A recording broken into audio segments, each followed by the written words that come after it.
One day in early October 1965, a gang of thugs entered this school in Jakarta and beat to death the headmaster. He was suspected of being a communist. His murder was typical of the slaughter of more than 1 million people, teachers, students, civil servants, peasant farmers. Described by the CIA as one of the worst mass murders of the 20th century, the origins of this terrible episode have been covered in mystery. Certainly it brought to power General Suharto. But what is now emerging is the extent to which he was secretly backed by the United States and Britain and by Western business leaders.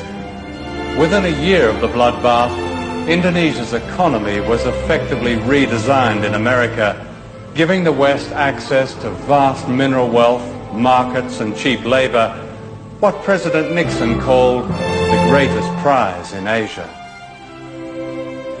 To Western business, the great value of General Suharto was that he succeeded in getting rid of the founder of modern Indonesia, Nya Sukarno, a nationalist who believed in economic independence for his people. He kept the great Western corporations out of Indonesia and threw out their agents, the World Bank and the International Monetary Fund. It was only when one of his generals, Suharto, seized power that the door was open to Asia's greatest prize. When the Suharto regime came in after the putsch, they were able to make a lot of the fact that they were calling the IMF and the World Bank back in. They were going to rescue them, you see, and British propaganda in particular made a lot of this. You know, the IMF was decent and it was going to bring order and everything was going to be lovely in the Indonesian garden. And as I say, a British diplomat still alive has said to me that was very much a part of the deal. Britain and the United States secretly conspired to back General Suharto. The American ambassador assured him that the US government is generally sympathetic with and admiring of what the army is doing.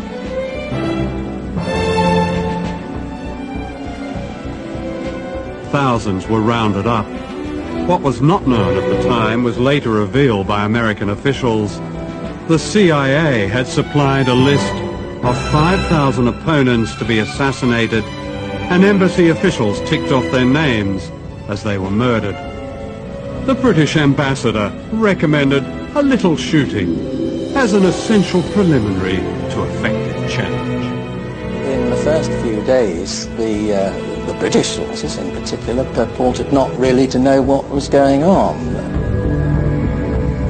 Of course they knew what was happening. I mean, there were bodies being washed up on the lawn of the British consulate in Surabaya. There were bodies floating all over the Malacca Strait and so forth.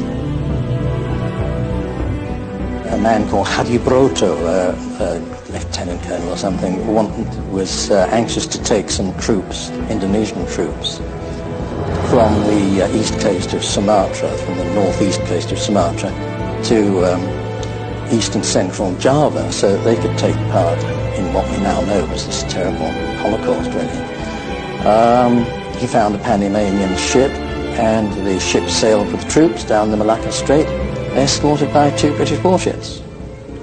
So the British were directly involved in, as what you describe as a Holocaust?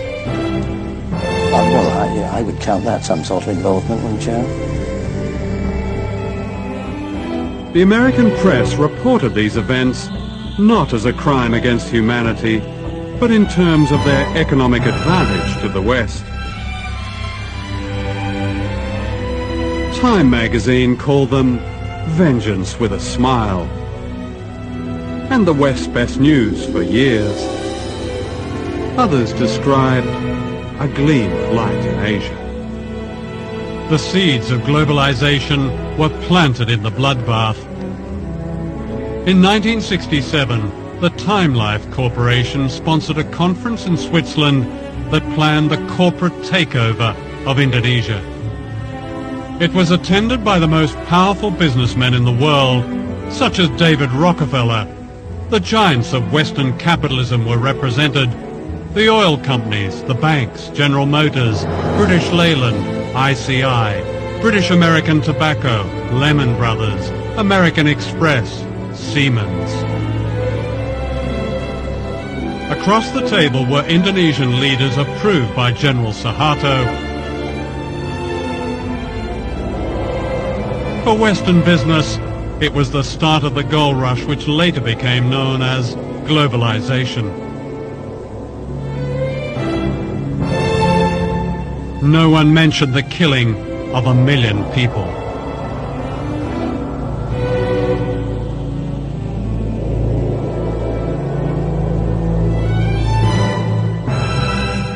I've never, ever heard of a situation like this for any country, where global capital essentially holds a meeting with state and hammers out the conditions of their own entry into the country. The conference went on for 3 days. The first day was when the Indonesians spoke and essentially made their case. They divided into 5 different sections on the second day.